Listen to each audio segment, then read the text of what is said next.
Hey, Mr. Richard, like I said earlier, you seem not to have an idea of your history. As a Ugandan, you seem not to have, or probably are beefing with your history as an African. Not to beef, Ugandans in general, but I really do hope that the Ugandans are not like you.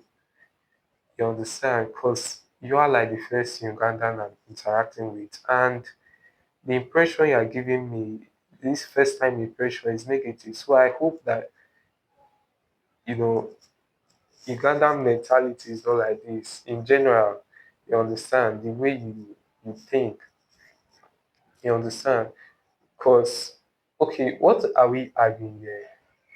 What is our, what is our reason for argument? We are talking about the actions of the Europeans. Is their actions by colonizing us and enslaving us, is it right or wrong?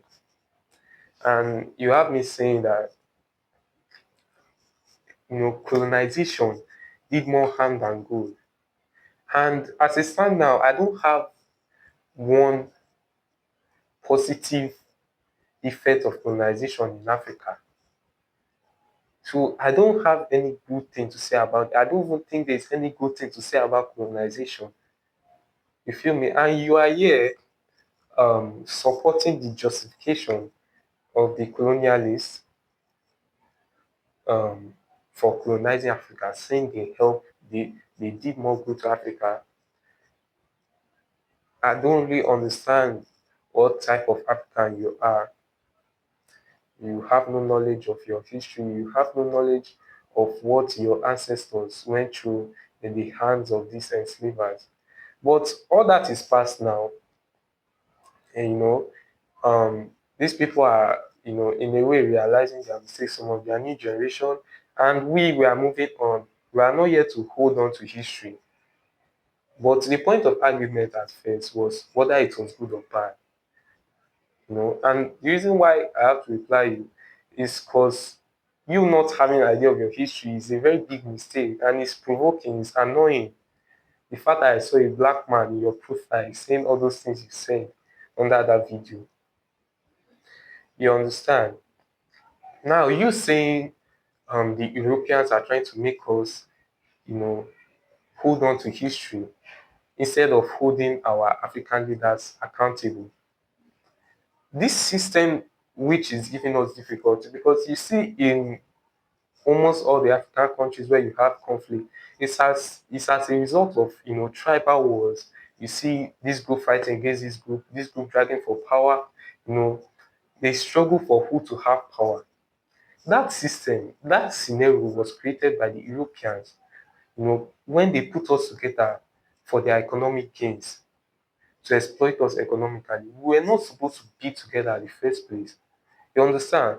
But that is not what we are holding on to. Africans, we are starting to, wise up.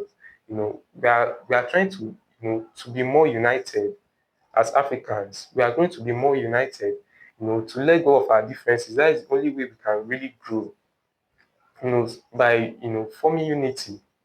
So we are not holding on to all those things they did.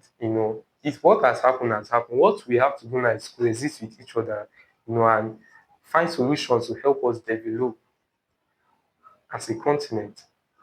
So the problem there is, the annoying thing there is when these people, you know, the descendants of these enslavers, I'm not trying to like segregate, I'm not trying to like, to call them names like these generations, they are not the one that did those things. But when you see people, these same people continuously trying to justify themselves, even to now, that video, they made it.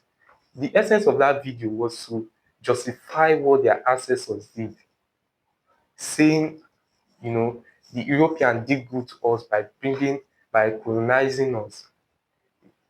Thereby, they brought education, they brought a lot of things that were not creative.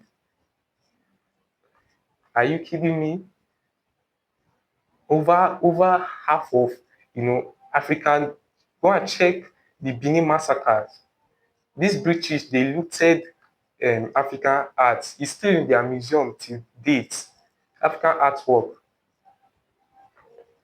So Africans already developing.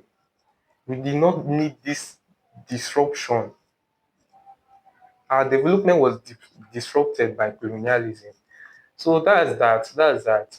I'll advise you, to get in touch with your history. Try read books. Try get in touch with your history. Okay, I have a book here. This is Africa and the Wider World. You from this book, you see how Sierra Leone was formed, how Liberia was formed. Some countries like I don't have much to say. I think I said enough. This will be the last reply I'll be giving to you concerning this issue. Um, just have that in mind. Then try to change your mentality. I think you have like been brainwashed by this European perspective, their culture. It has really eaten deep into us as Africans. And if we continue to live with those perspective, with those mentality, this Western mentality, we can't grow further. We can't unite. We have to depend on our history. We have to depend in our culture, our indigenous ways to develop ourselves and stop importing European perspective. We are Africans, not Europeans. Thank you. God bless.